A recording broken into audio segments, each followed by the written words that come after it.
প্রশ্ন হচ্ছে আপনি কোন বিষয়ে জানার জন্য হুজুরকে ফোন দিয়েছেন? হুজুরকে কোন বিষয়ে জানার জন্য ফোন দিয়েছিলাম এটা আপনাকে বলে কি হবে? আপনি হুজুরের কাছের কেউ বা ওনার প্রতিনিধি? আমি হুজুরের কাছেরই, আমি হুজুরের ছাত্র। ছাত্র তো বহুত, তো ছাত্র আমি তো আপনাকে চিনিও না, আমি তো ওনার কাছে ফোন দিয়েছি, ওনার কাছে এটা বলবো। ওনার কাছে আপনি বলবেন, ঠিক আছে, আপনি আপনি না ওনার কাছে বলবেন, ঠিক আছে, হ্যাঁ, কিন্তু আপনি বলেন আপনি কি জানতে চাইছেন। প্রিয় ভাইয়েরা আমার, দুইজন ব্যক্তির মাঝে কথোপকথন হচ্ছে। একজন ব্যক্তিকে হয়তোবা খুব ভালো করে আপনারা চেনেন, মুফতি রাকিবুল ইসলাম সাহেব। দ্বিতীয় ব্যক্তি ওপারে আছে, সে হচ্ছে উসমান গনি সালিহির খাদেম বা ছাত্র অথবা শিষ্য। প্রিয় ভাইয়েরা আমার, আমাদের মুফতি রাকিবুল ইসলাম সাহেব ইতিমধ্যে বেদাতি, মাজার পূজারি, সিন্নিখুর, জিলাপিখুর, আরও যত ধরনের সিফত গুণ এদের আছে আর কি, সব কিছু মিলিয়ে ঝিলিয়ে সকল বেদাতিদের ঘুমকে রাকিব সাহেব হারাম করে দিয়েছেন। রাকিব সাহেবকে এক্ষেত্রে ধন্যবাদ জানিয়ে ছোট করতে চাচ্ছি না, কারণ রাকিব সাহেব এই মুহূর্তে যেই মহৎ কাজের একটি জিম্মাদারি ও দায়িত্ব গ্রহণ করেছেন তা সত্যিই প্রশংসনীয়।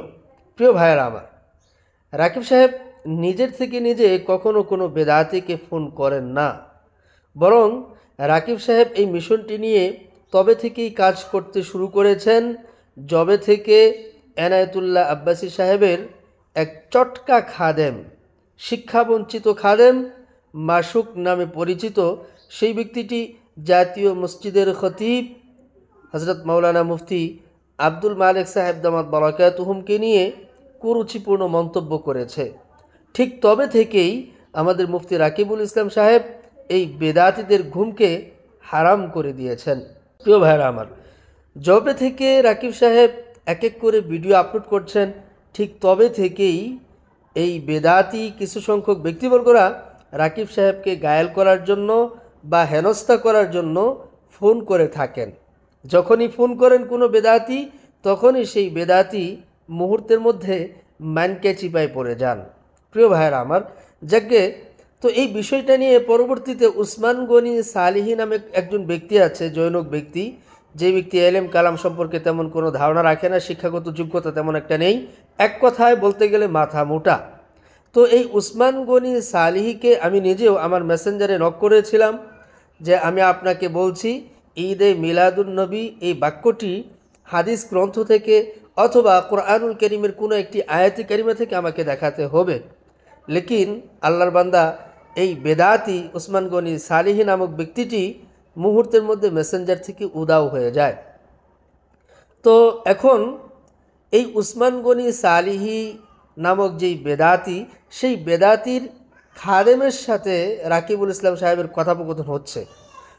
রাকিবুল ইসলাম সাহেব ফোন দিয়েছেন বেদাতিকে, কিন্তু ফোনটা ধরেছে হচ্ছে তার খাদেম। হয়তো এমন হতে পারে যে উসমান গনি সালিহি যখন বুঝতে পেরেছে, জানতে পেরেছে এটি তো রাকিবুল ইসলাম, আর রাকিবুল ইসলাম সাহেবের সাথে কথোপকথন করার মতো কোনো যোগ্যতা সেই উসমান গনি সালিহির নেই, তাই উসমান গনি সালিহি মুহূর্তের মধ্যে কোনো একজন শাগরেদকে বা ছাত্রকে ফোনটা ধরিয়ে দিয়েছে, তুমি কথা বলো, আসলে আমি কথা বলতে পারবো না।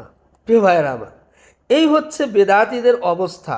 তো যাকে সব কিছু মিলিয়ে আমরা তো বিভিন্ন জনে বিভিন্নভাবে কাজকর্ম করছি, যেমন আমি হাদিস অস্বীকারী যারা আছে তাদেরকে নিয়ে কাজ করছি, এদিক থেকে আমাদের রাকিবুল ইসলাম সাহেবও মাশাল্লাহ মাজার পূজারীদের নিয়ে কাজ করছেন।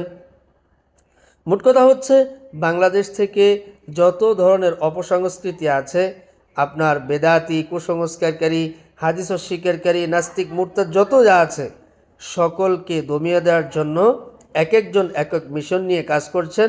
সত্যি বিষয়টা ফুলের ন্যায় হয়ে গেল, বিভিন্ন ফুল থেকে বিভিন্ন ঘ্রাণ আসে, এটাই স্বাভাবিক। তো রাকিব সাহেব, সর্বোপরি কথা হচ্ছে আপনি চালিয়ে যান আপনার মিশন, আমরা আপনার সাথে আছি। সবচেয়ে বড় কথা হচ্ছে আল্লাহ আপনার সাথে আছেন।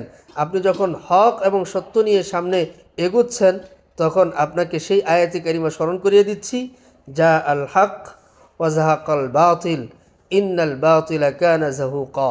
প্রিয় দর্শক, অবশ্যই ভিডিওটি শেয়ার করে দিবেন এবং সকল বেদাতি কুসংস্কারী যারা আছে তাদের জন্য দোয়া করুন। আল্লাহ যেন তাদের কপালে হেদায়েত থাকলে হেদায়েত দান করেন, হেদায়েত না থাকলে যাতে করে এদেরকে দমিয়ে দেন। আজকে এ পর্যন্তই। ভালো থাকুন, সুস্থ থাকুন। কথা হবে অন্য কোনো বিষয় বা প্রসঙ্গ নিয়ে পরবর্তীতে। আসসালামু আলাইকুম ওয়া রাহমাতুল্লাহ।